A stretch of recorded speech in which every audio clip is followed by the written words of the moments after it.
Hello everyone, I'm Georgina and welcome to part 3 of C1 5 Years Strong, a special commemorative series where I get to speak to legendary members of the C1 team. We get to chat about memories from the early days of C1, our incredible growth, and take a glimpse into the bright future.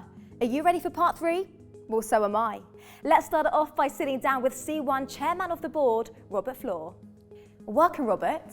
So you are known as a game changer when it comes to business, so it's a special privilege to be chatting to you today here in the C1 Dubai offices. So should we get straight to it? Sure. So Robert, I want to talk about your time with C1. What has impressed you the most? Well, clearly it has to be the people. Here in the Dubai office, where we have most of the business established, but also we have resources in Spain, people in Sweden. And I'm always impressed every day with the level of energy and commitment my colleagues bring to work every day, and their commitment to serving the network, and also their increasing ability to to function as a team. I think we highly value teamwork and collaboration, and bringing everybody together on a mission. A shared mission is exciting, and this group here has really impressed me. From that perspective. Yeah, I can definitely feel that too within the C1 community. Now, what do you think the company's growth trajectory will look like in the next coming months? Well, we're pretty ambitious about new products and new services. We're focusing on developing our own token, as people who follow us will know. That it'll be a token that will, as a utility, will give people access to all parts of our ecosystem and our product offering and our portfolio of businesses.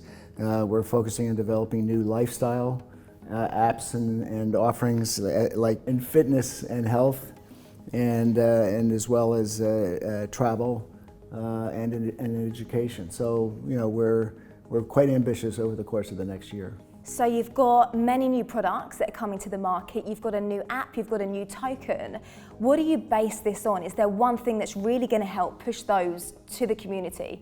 Well, we listen to the network, and I think we're confident that the network will respond because we're giving them what they're asking for. And that is in every part of the world in which we operate.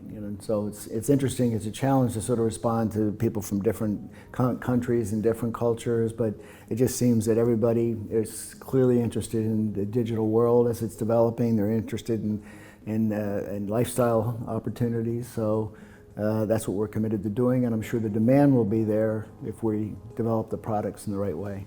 But a bit of a push, a bit of a, let's say, an overwhelming demand can sometimes be a good thing, because it's like, okay, let's do this, let's make this happen, let's make it work. So as a established global leader yourself, what is your advice for up and coming entrepreneurs? I think I always tell people, don't be afraid to fail, take risks.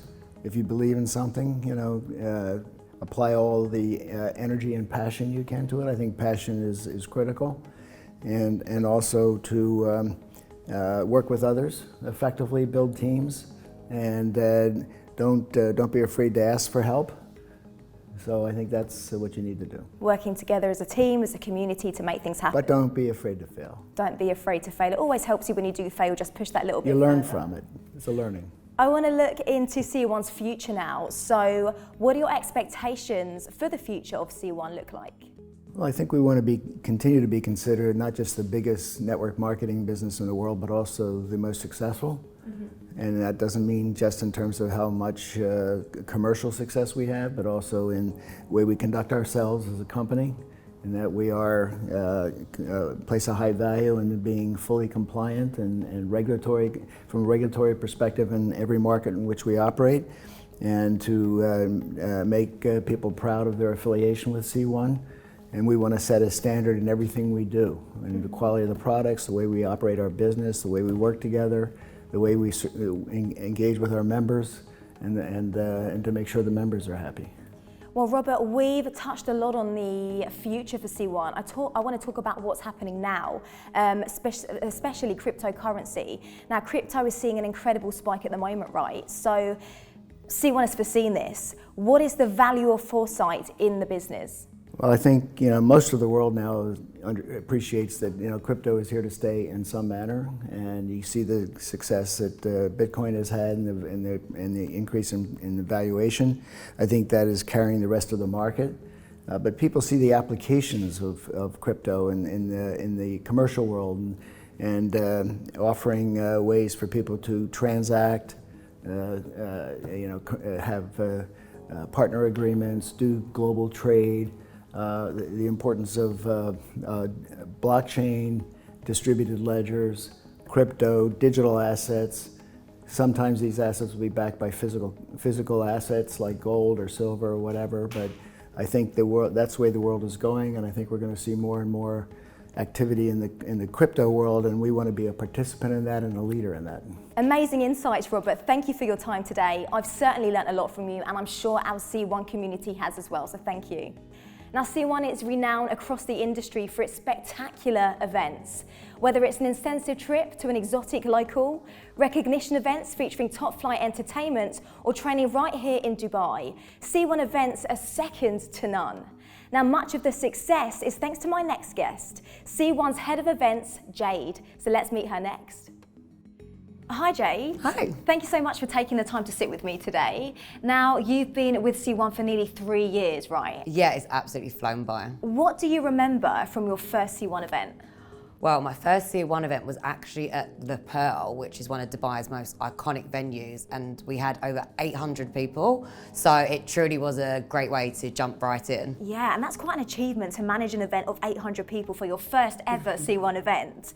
Now, I'm guessing there's so much organising that goes into an event or an successful event. What are the key factors to keep in mind? So with our events, because we have over 150 members globally, in terms of countries, so 150 countries, it's really important that we make everyone feel included. So that includes translation and food, entertainment, and just being respectful of all the different languages and cultures. Yeah, is that quite tricky sometimes? I'm guessing it takes quite a lot of organisation to make that possible. Yeah, I think what it is, it's translating everything in terms of menus, and every bit of literature that we have has to be translated into all languages of attendees. Yeah, of course. Now, this next one might be quite hard, but can you choose your favourite moment of a C1 event?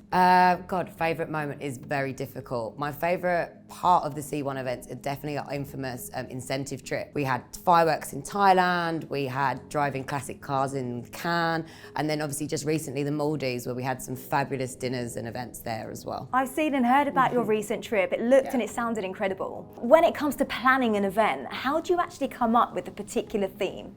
So I can tell you a little bit of a secret. So for instance, in the Maldives, we had a red night and a green night, and that was actually inspired from the Maldivian flag, which is red and green. Makes sense. And one of my favourite things we ever did is when we did the Next Generation event, we launched our Elements package, and that was my inspiration there, where we had earth, air, water and fire. So I truly put that into the dinner, and that really kind of shined there.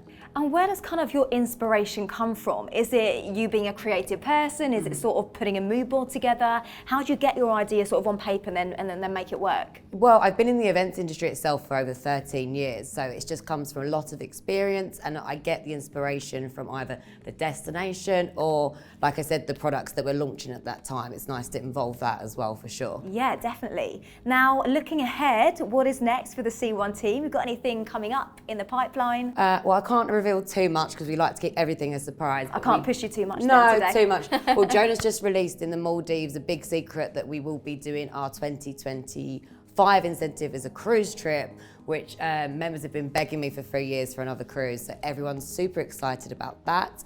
And then also this May, from the 28th of April to the 28th of May, we have invited all members to come to the Dubai office and do leader-led trainings. So that means that they bring all their teams to Dubai and do training here in the office, and then they'll have lunches and dinners, and it will be truly a fantastic month-long celebration. It'll be great. Yeah, it sounds like it, and I love that you can do events in the C1 Dubai office. You can do events abroad.